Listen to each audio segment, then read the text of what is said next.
So, Yoga Hosers, which would be the second film in Kevin Smith's True North trilogy, or as I like to call it, the Kevin Smith getting stoned off his ass and writing a movie that he conjured up on a podcast trilogy. This trilogy started with 2014's Tusk, which is another weird one, and I actually dug Tusk. I liked it a lot, but it left me kind of scratching my head because I don't really know if I'd call it a good movie.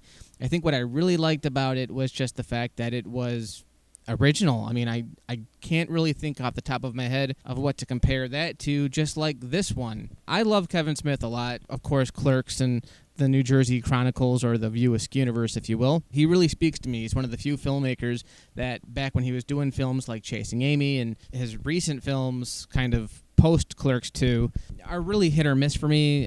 This one especially doesn't really speak to me, but again, it's very original. Zack and Miri Make a Porno, which I thought was really good, but one of its detractors, and one of the reasons a lot of Kevin Smith fans really dismiss it, is that it feels a lot like a Judd Apatow film. Kevin Smith himself came out and admitted that he was trying to make a Judd Apatow film. It's got a lot of the same takeaways and the same, actors from the Judd Apatow films, but it was still a great movie, I thought, a really fun movie. Cop Out, kind of the same thing. You could look at that and compare it to a lot of, that was one of the Kevin Smith films that I didn't really get into, but this one and Tusk and even Red State, which is kind of separate from this trilogy, there's not really a lot of films that I can compare it to. This is really weird. And my wife actually wanted me to tell her what the movie was about, and I had a really hard time because it's not really about anything. It doesn't really go, which is kind of a plus and a minus, because when you explain this movie, there's no part of it's not a conventional movie where you sit there and you can tell what's coming. You can't, because it's so batshit crazy. And that's what I liked about it. I went into this movie, I think I saw one trailer, and I knew that it was going to have the two girls who had a small cameo in Tusk, and that it was going to follow them. Aside from that, I didn't really know what the story was, and it's just all over the place. Essentially, the two girls from Tusk, they're both named Colleen, and they're high school buddies, they're BFFs, whatever, and they work at a convenience store called From A to Z, which is the store they worked at in Tusk. And right from the get-go, like the first scene of the movie, it's pretty much kind of Clerks in Canada. I'm not trying to compare it to Clerks, but that's visually at least the best way I can describe kind of the relationships between these two girls. And the girls are Harley Quinn Smith, Kevin Smith's daughter, and Lily Rose, I think her name is, who is Johnny Depp's daughter. And Johnny Depp is back also as Guy Lapointe, but we'll get into him. He's pretty funny in this movie as well. But essentially, these two girls work at a convenience store, and they do the same kind of routine that Dante and Randall did in Clerks. There's even a line where one of them goes, "I'm not even supposed to be here today." That is a line in the movie. And they close the store when they're not supposed to, and they play music in the back room and all this other stuff. So it's very much, at least inspired the first 5 minutes, at least, from Clerks. And what it is they enjoy yoga. I guess yoga hosers is a slang term they use for people who are just addicted to yoga. Which is funny because they're the only two people in the movie that do yoga. They take a yoga class. So Justin Long plays the yoga teacher, and in the movie his name is Yogi Bear. There's a side plot where I guess Hollywood is trying to sue him because the name of his studio is Yogi Bear, and he doesn't understand that it's a copyright infringement of Yogi Bear. It's not a very good joke, but it's in there. So yeah, the two Colleens are yoga hosers, and what happens is they find out that their convenience store, I guess, was the original hideout for a group of Canadian Nazis that were founded in the 1940s around the time of World War II, and it just didn't go anywhere. A lot of these Canadian Nazis were arrested, and the leader, who's played by Ralph Garman, disappeared, just left the face of the earth, and nobody could find him. And then years later, the Colleens get attacked by, they're called Bratzies, and this is where the movie is really weird. They're bratwursts that are Nazis, and they bleed sauerkraut. I'm not kidding. It's a really weird plot. Guy Lapointe is he's back from Tusk, and he's the same kind of weird detective character that talks extremely slowly for whatever reason, and he is there to kind of help the Colleens battle these Bratzies. And then at the very end, You meet up with the Nazi leader once again, the Garmin character, who froze himself in time, Austin Powers style, and his whole agenda is to come back and kill all of the art critics in Canada. That is the plot. And it's weird, and that's because it's nonsensical. Now, the movie as a whole, again, I can't really point to any movie that is similar to this, because it is an original movie, and even though Kevin Smith was probably baked off his ass when writing it, and they do the same shtick at the end of Tusk. If you stuck around for the credits, they actually played the podcast part where Kevin Smith and Scott Mosier were kind of cooking up the idea for Tusk. And they do the same thing here, where they play the little soundbite off of the podcast where they baked up the idea for Yoga Hosers. Yeah, it's just basically Kevin Smith and Scott Mosier getting stoned off their asses, doing a podcast, coming up with these really weird ideas, and then actually going out, raising money, and making the movie about these weird ideas. Although Moose Jaws does sound kind of intriguing. This one, it's getting a lot of bad reviews right now. It's actually become, you can go to YouTube, and it's actually got Kevin Smith reading out loud some of the horrible reviews and kind of having a good chuckle at it. It's not a movie for everybody. It's a comedy. Well, I'll just say what I liked about it first. I liked the two girls were very, very annoying, and they are your main characters for sure. But I thought that the chemistry between them was really cute. I believe these two girls in real life actually go to the same high school. I believe they actually are best friends in life, or at least are very close in real life. And that does show on the big screen in the movie. So that was adorable, I thought. Although I did think, as characters, they are really annoying. This movie was really made for the cell-phoning teenage girl generation, because that's really what it plays to, because that's all these girls do the whole time. There's actually a scene where the principal, or one of their, the gym teacher actually, takes away their phones, and one of the Colleens faints because she just can't live without her phone, which is kind of clever in a way, because it is, a satire of today's society, and it does really play on that. But again, the movie is kind of geared towards that audience. Believe it or not, it's a PG-13, which I think is the only movie aside from Jersey Girl that Kevin Smith directed that was rated PG-13, because he's known for doing these hard R movies. Especially given that this is kind of the pseudo follow-up to Tusk, which was rated R as well, because it's a guy being turned into a walrus. This one does have horror elements, but nothing too gory. It's just a very bizarre, weird movie. That's the other thing I liked about it. I did chuckle here and there. It wasn't like a laugh-out-loud, funny movie. It's not a conventional comedy by any means. It does play up. It makes fun of Canada, and I don't know a lot about Canadian culture. I've met some Canadians, and they don't really have these thick accents, and it really kind of makes fun of, every Canadian there says a and a boot, and it gets distracting to a point. Parts of it were funny.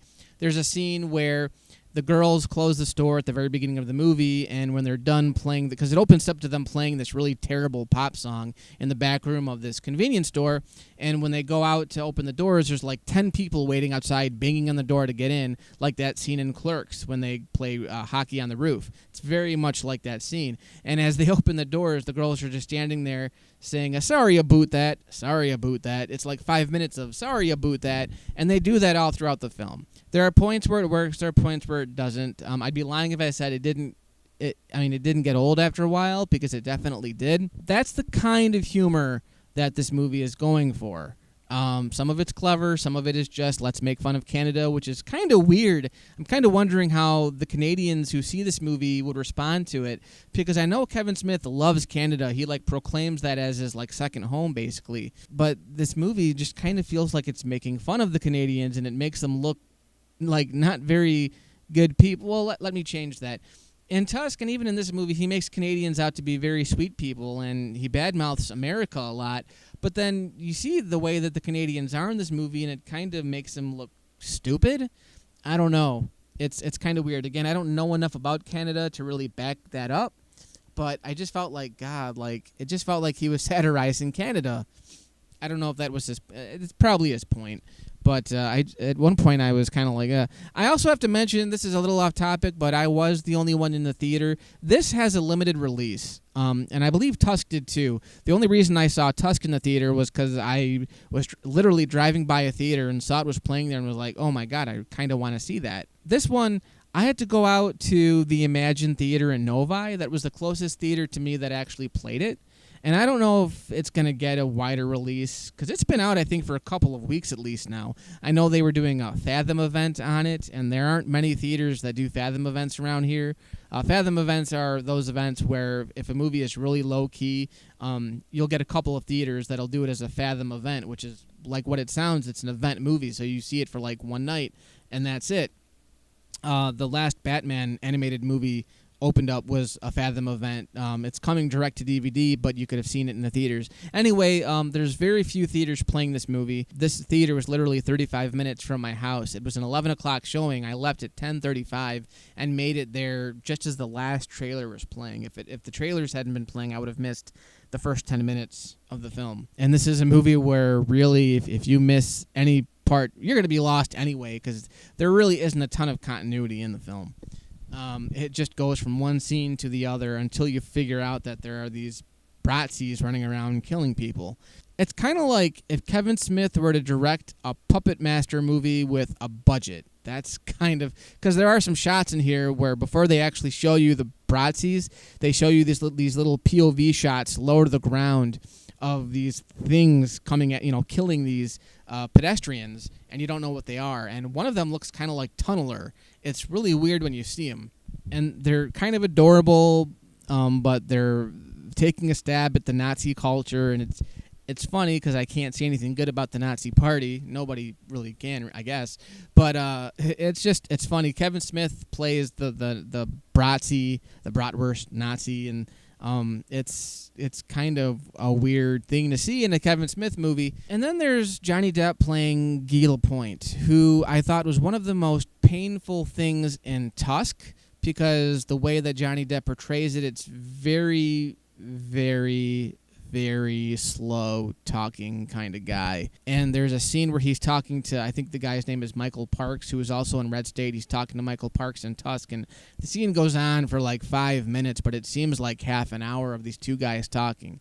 So Guy Lapointe is in this movie, but he's more comedy relief in this movie, which is no pun intended, but it's a relief. The stuff he says is kind of funny. He's making fun of the girls at one point. He meets them in the school library. That how you introduce him basically is the girls meet him in a library, and he's pissed off because one of the haters at the high school defaced his book. He's got a book out, and they changed the word "gay" to "gay," so it's Guy Lapointe. And then they drew a pair of testicles under his nose to replace his mustache, which I thought was kind of funny. Stuff like that. He's in the movie. He's probably in the last half of the movie a lot more than in the first. And I got a couple of chuckles out of that. He's basically the same character. They do this visual joke where he's got a mole, and I don't know if he had a mole in the first in Tusk or not, but they keep moving the mole around every time they cut to him, which I thought was kind of clever. But I know it's not the first movie that's done that kind of humor either. It's not a conventional film, and I can understand why people would look at this and... the only reason I saw it was because I've been a Kevin Smith fan since I saw Clerks. And I was late. I mean, I didn't see any Kevin Smith films until, like, Jay and Silent Bob Strike Back came out, because I didn't know about them until, Jay and Silent Bob showed up in the middle of Scream 3, and then I was kind of curious, and I dug in a little bit, and I became a Kevin Smith fan, really, was how it happened. So I don't like everything he does. I really didn't care for Red State too much, and I didn't like Cop Out, but most of his stuff I like, even if it's off the wall like this, and that's why I like this, and I kind of like Tusk. I actually bought Tusk because it's such a weird movie that I would probably dig seeing this a couple more times at least, but I can understand why it wouldn't be your kind of movie. It's just a batshit crazy movie. Kevin Smith is at this stage now where he just makes whatever he wants. He doesn't really care about the audience that much at this point, and it's kind of fun to see what he comes up with. So I was with it. I kind of dug this one, too. I actually kind of like this better than Tusk, even though it didn't really go anywhere, and it was this really goofy kind of movie. It's kind of like Clerks.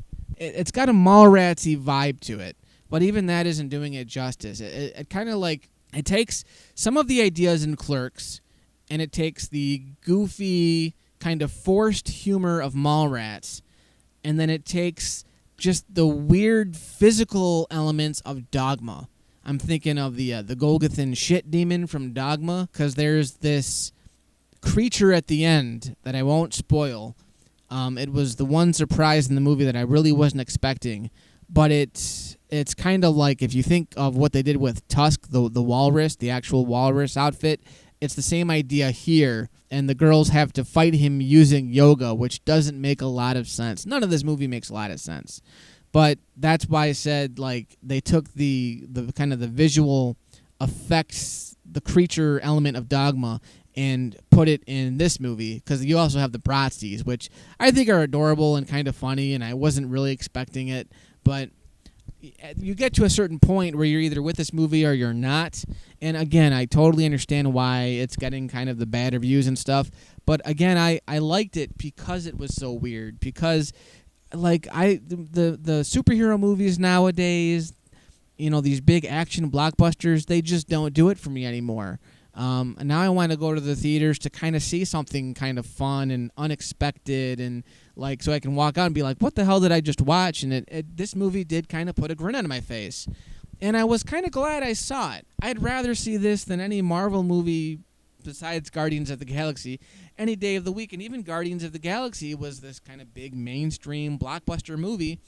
And I'm not saying this is like better than any, you know, I'm just saying that it was nice to go see a movie that is really oddball and off the wall like this, in a movie that I can't really describe to people. It just really felt good to go to a movie and you know, when even when like movies like Clerks came out, Clerks had a very small release originally, and you know, there's still people I'm sure that are just exploring those movies for the first time, and there was this kind of vibe of, you know, this movie was geared towards me. This is kind of a small film that I'm talking about Clerks and some of his earlier Kevin Smith's earlier films.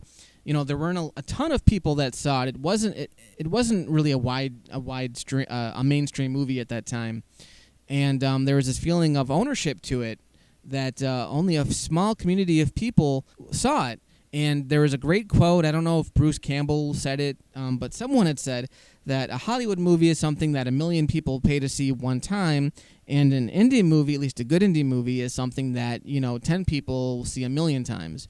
And you know, it's hard to say if a movie like this will have a cult following, but hell, there's a lot of really terrible movies out there that have cult followings for one reason or another, and I think this is one of those films where I'm not saying it's on the same level as Clerks, because it's not really that clever, it's not really that well written, but it is kind of batshit crazy, and I enjoyed it. I'll take it.